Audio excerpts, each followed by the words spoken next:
Going there. Sherwin, good morning to you. Are President Obama and Mitt Romney still neck and neck according to the predictions there? Well, there have been polls throughout this election, Voyo, and they cost a lot of money, and they've been coming out right up until the end of this election, which is 2 days, 1 day away now in South Africa. You know, the Reuters Ipsos tracking poll gives the national vote, and this has changed just recently to President Obama by 48% to Mitt Romney's 47%. But these, as I've said, have gone back and forth and remain within what they call the margin of error. So it's a statistical dead heat. This is not about, though, the 48% versus the 47%. This is about getting 270 electoral college votes, winning as many states and the electoral college votes they offer to get to 270. So it comes down to the battleground states, Bria. The states that vote Republican or Democrat, you've got those in the bag. New York is going to be a Democrat state. California is going to be a Democrat state. Texas is going to go Republican. That adds up to so many, only so many electoral college votes. So really what becomes key are those states like Iowa, Florida, Wisconsin, Ohio. Each candidate must win as many battleground states to get to that 270 electoral college votes to win this election. So the national vote, might be neck and neck. It's going to come down to what the polls are saying in those swing states. What has happened with the campaigning now? It seems a little bit like President Obama lacked a bit of zing. There wasn't much of that yes, we can kind of electrifying message coming through. Has he lost a bit of his pizzazz, perhaps? Well, they talk, Vio, about the enthusiasm gap. Being an incumbent, you are the president. You're in the White House. You're the one dealing with the problems from day to day. You're judged against your promises you made as a candidate 4 years ago. And that is the advantage of being a challenger, is you don't have a track record necessarily to run on, or certainly not one as recent as that of an incumbent. So there is that favorability gap. So there's a lot of criticism directed at the Obama campaign. It's not so much about a vision for the future. It's about sort of degenerating the opponent. There have been a lot of attack campaigns dealing with Mitt Romney, the person, rather than Mitt Romney, the vision. And I think, if you look at just look at the numbers that have been spent on this race, $2 billion have been spent by both campaigns. I mean, that's 16 billion rand. It's a pretty decent shopping list, and you get pundits still saying, well, we kind of still don't know what either candidate stands for. And that really has been the difficulty in this election. Now, President Obama has also portrayed Mitt Romney as perhaps taking the United States back as opposed to him moving the United States forward. Is that the sense among the people that you've talked to, that perhaps Mitt Romney is a blast from the past, looking back into the past, the Republican conservative kind of approach, or is there a modernization there?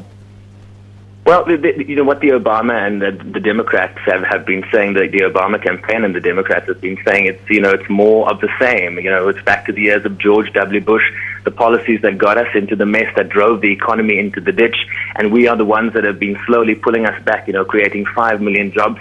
When President Obama came into office, they were losing 800,000 jobs a month. What Governor Romney is saying is that, the policies haven't really gotten us out of that ditch fast enough. And I have this business experience that I will take to the White House.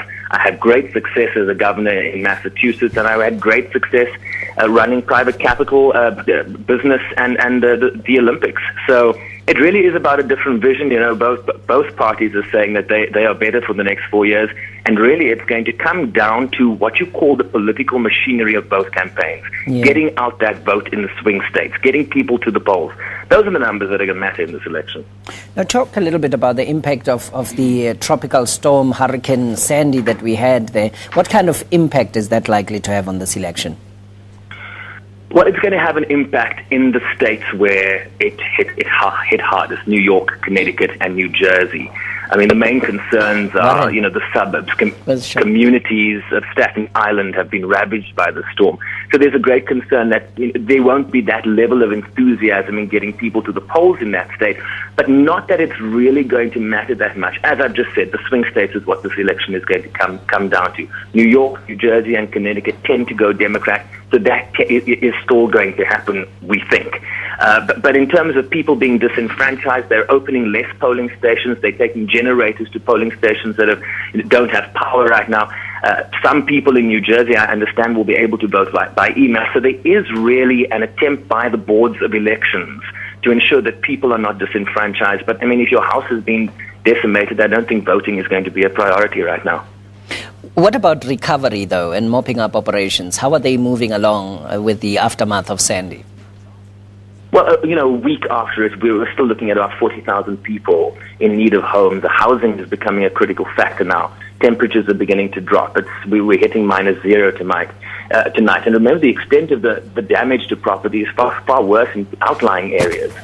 In the suburbs of New Jersey, in Long Island, New York, Nassau County, Staten Island. And most concerning for these folks is finding accommodation, a roof over your head, and staying warm. But in light of the hardship and tragic loss that we continue to speak about, there are people, I must remind you, Vuyo, that were completely unaffected by the storm, barring the slight inconvenience of not having, the subway working for a few days, or thousands of people who lost power. Thousands of people have their lights back on today. So it's very much a tale of you either got hit really bad or hardly at all, and I think that's the disparity we confront now. All right. Sherwin, thank you very much. Sherwin Bryce-Pease is SABC News correspondent in the United States. Thank you for joining us this morning.